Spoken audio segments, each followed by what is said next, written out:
Most people in the video game industry make stupid tabletop games that you only see in the family section at Walmart. What glamorized career path is actually a complete nightmare? Radio announcer. Like a lot of other jobs in the entertainment industry, it's full-time work for part-time pay. Second jobs are common. Your pizza delivery guy just may be your favorite morning show host. At least, that's how the morning guy at my station made ends meet, until he was laid off in the last round of cutbacks. Now we're a hybrid station, which is the preferred business model these days. That's a fancy way of saying one person does everything while you run a ton of syndicated programs. 12-hour days of minimum wage. Ballet dancer. Parents spend tens of thousands, or more, on training. They give up their entire teen years and schooling. Most elite ballet dancers are homeschooled and a large percentage move away from home for training in high school. Most dancers you see on stage in a ballet are paying to be there. The bottom rungs of ballet companies are pay to play. Then when you have paid to dance a few years, you might be able to get a position that pays you with a dozen pairs of point shoes and a stipend for performances. Then maybe you'll be promoted to the bottom level where you get paid $20K a year and have no health insurance. All while putting your body through major pain. My wife has finally reached her lifelong goal of becoming a zookeeper at one of the top zoos in the US. She is very happy to have the opportunity to hand food to otters, have reindeer eat out of her hand, and brush okapi. However, she took on tens of thousands of dollars in student loans and did months of unpaid work at the zoo to get the job, which is seasonal, requiring she be off 2 months a year. She gets up at 4 a.m. and does farmhand-style physical labor for 8 hours a day for about $9 an hour with no benefits. I am thrilled that she reached her goal, and I am happy that she is happy, but I am pretty disenfranchised with the whole thing. Film crew. Yes, you sometimes meet famous people. Sometimes they're cool, often they're really not. The days are 14 or more hours of work with a commute of who knows how long on either end, depending where you're filming. You have half an hour for lunch. Coffee breaks are whenever you're not needed on set, so depending on your job. I was on camera, and we rarely had a down moment. It could be almost never. More often than not, someone on set is yelling.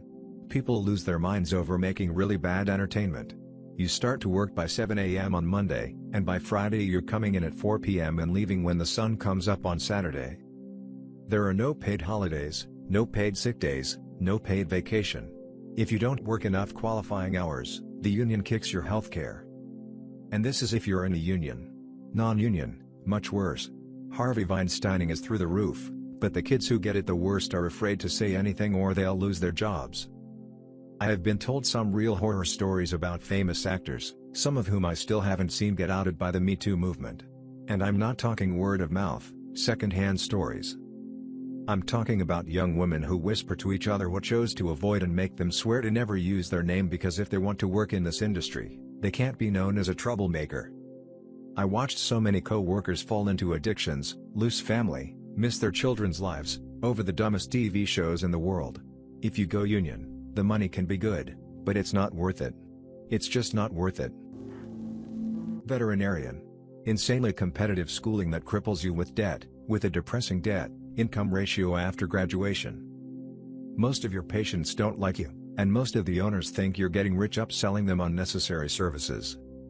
Their dog's exploding eyeball cancer can be cured with raw organic exotic meats, CBD or coconut oil, but you're withholding that information because you're in bed with Big Kibble. High stress, stagnant wages, long hours, bad holiday leave. Rampant depression. Investment banking. People talk about the fancy plane rides, expensive dinners, wild parties with your colleagues or clients. The reality of it is you're never truly off work, always on call like a surgeon. Work weeks are usually 60 to 100 hours and can be brutal if one follows another. It's really more like working from 9 a.m. to 10 p.m. in an office and then get home to work another bit and have any given presentation ready stat. I've gone all-nighters followed by client meetings where all I have time for is a quick shower and a 7-Eleven coffee. Political staffer. Most jobs in politics pay very little money and require you to work 80+ hours a week for a boss who is guaranteed to have a gigantic ego. You also have to look for a new job after every election day. Also, there's a huge brain drain. If you're a legislative staffer for a few years on Capitol Hill, a lobbying firm will double or triple your salary and the money is too nice to ignore. once you start thinking about having a family. So, the best people leave through the revolving door. Those that stick it out and make it into management and leadership are either extremely ideologically driven, too burned out to move, suffering from Stockholm Syndrome, or petty tyrants. I've started working in television from a young age. It was amazing to witness all the behind-the-scenes stuff, but the reality is that these days you just can't make enough money from performing on TV. Let alone the deprivation of creative freedom, which is what got my show cancelled, I think. Sports television isn't much better. Oh, you work in television, it must be amazing. No. The hours are exceptionally long, and worst of all, any time you have off you're spending in your own head getting ready for the next thing. And because it's a dream job, they're able to suppress your wage because everyone wants to do it. No weekends or Christmases gets old after a while too. It's a good way to turn a passion and an addiction, watching football, into something you absolutely despise. Flight attendant. The travel would be amazing, but let's face it. You're a glorified waitress working in a cramped aluminum tube. And long hours. All the insane jet lag will mess up your body beyond imagination. The worst part?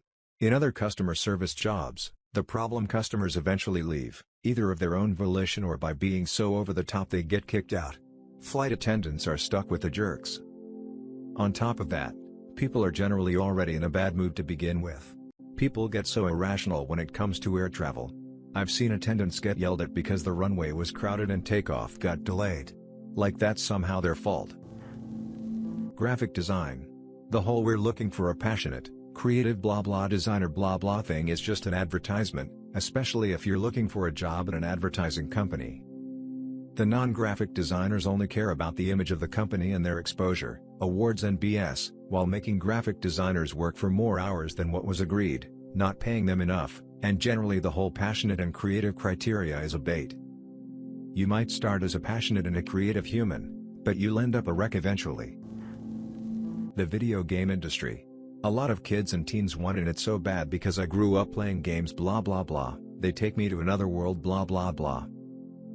Then you become an adult and learn that it's all math and physics, and making a video game has nothing to do with what you experienced growing up. It's all black screens of code, polygons, and being criticized for your work.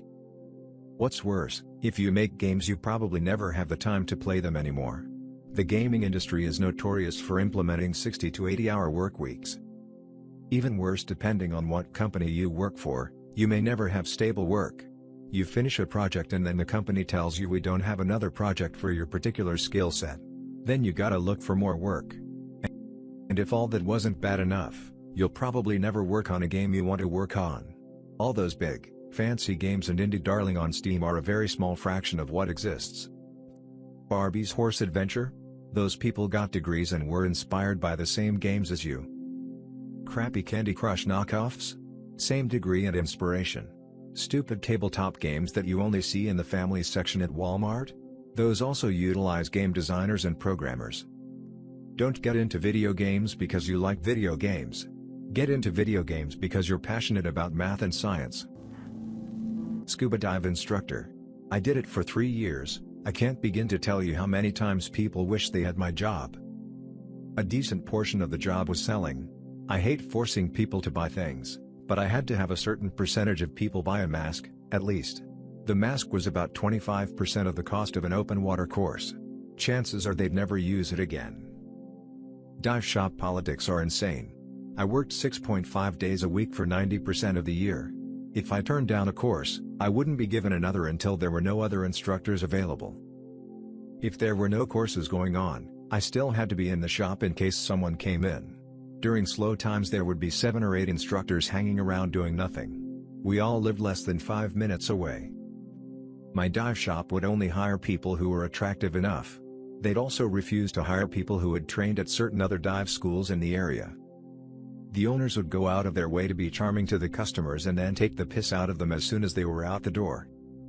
The amount of responsibility is huge, and nobody even thinks about it until you point it out.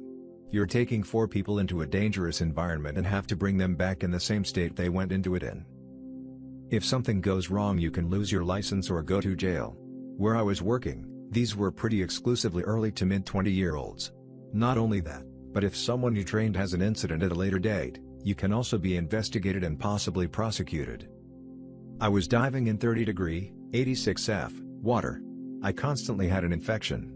Could be from a small cut, or my ears or my throat. It was constant. Long, very hard work days. 12-hour days were about the norm. I'd be dragging around the tanks I was responsible for, weighing 200 kg each as well as tons of other gear, and putting on my Be Happy around the customer face whilst keeping them from dying.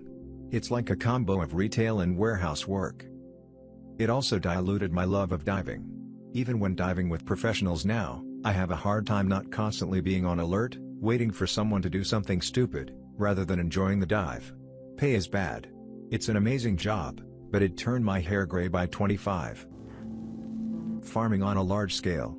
I was living in debt up to my butt, ranging from $500,000 to $1 million, depending on the time of year, haggling for every input, land, fertilizer, seed, equipment, at the mercy of the weather.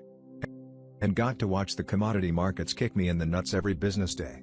The real cherry on top was everyone thinking you're trying to kill them with GMOs and copious amounts of chemicals that we don't use.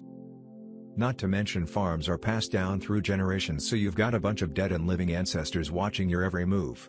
Oh, and a lot of farmers work a second full-time job for the health insurance. There's a reason farm accidents are high.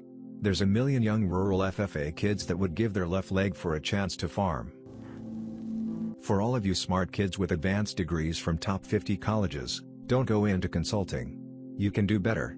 Find a line of work that is not as soul-sucking and energy-draining. Those frequent flyer miles and free hotels, whining and dining in glamorous suits are just a smokescreen to cover up the misery from constant traveling, networking, guaranteed overtime, and no weekends are not worth it. Many people do it as a stepping stone to a real career, which is smart. Staying in consultancy for 5+ years will likely turn your life upside down. Architecture. Most people don't complete their degree and the mental health issues are quite serious. There's a lot of criticism and stress in the beginning, lots of late nights and hard work. At the end of the work you get insulted in public. There's no real reason for this. You aren't going to be saving lives or anything, there's no need to make it so expensive either. So 3 years later, you get a degree and have to do a year of intern work. Then it's time for another year of study and projects and exams. Then 2 years of minimum wage work. Then you come back for more exams, essays and projects. It's really too hard for what it is. I get paid very badly and I don't really use any of my training. It was pointless really, but girls like it at parties when I say I'm an architect. That's a lie, I don't go to parties, I have no social life. I'm a professional, full-time voice actor. I'm blessed to be successful and happy. But about 99% of the voice actors I know are depressed most of the time. They are struggling hard to find work, wrestling with imposter syndrome, questioning if they should give up, and are barely able to make rent. Particularly video game, anime and animation actors. Musician. Everyone knows the money is bad, but people think you either starve early and give up, or you're talented and you break out. Not so. There are normal music jobs out there. Unfortunately, they're subject to the following constraints. Number 1, nobody who hasn't also trained for 20 years knows whether you're doing a good job. Many of them don't either. Number 2, the products produced by the music industry have value, the services involved in producing those products can easily be assigned a value. As a result, you have no leverage in pay negotiations. Number 3, everyone ignores wage laws, and nobody is interested in enforcing them. The government never enforces them. There is only effective unionism in the US and UK, whereas, for example, in Australia, musicians are represented by the same union which represents actors and journalists, which laughs at the idea of giving a poop about musicians. Number 4, this includes things like state and federal minimum wage overall, not just the sector minimum. It's not uncommon to be making approximately $5 an hour to be working your butt off constantly without breaks. Number 5, you will eventually be able to find work that pays above minimum wage. It will have nowhere near full-time hours. Number 6, you will do as many unpaid hours as you do paid hours, minimum.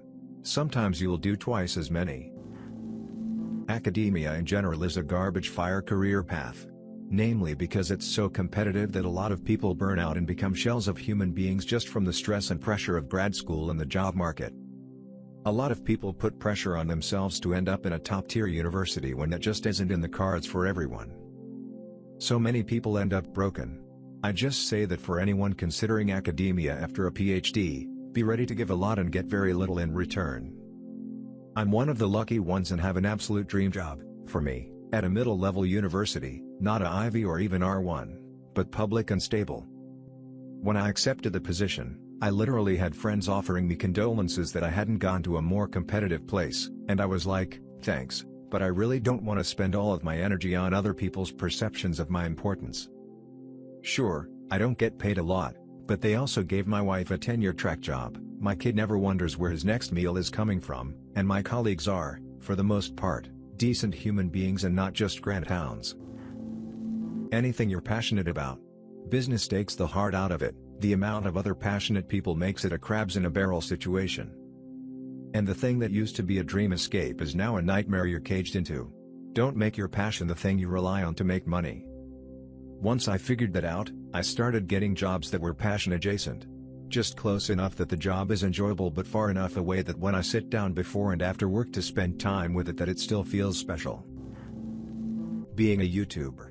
Constant pressure to conform to a mysterious algorithm that's constantly changing around you, and doing or saying something that it, or the advertisers don't like, means that the plug is pulled on your wages, possibly even your whole livelihood. Also, the market is massively saturated at this point.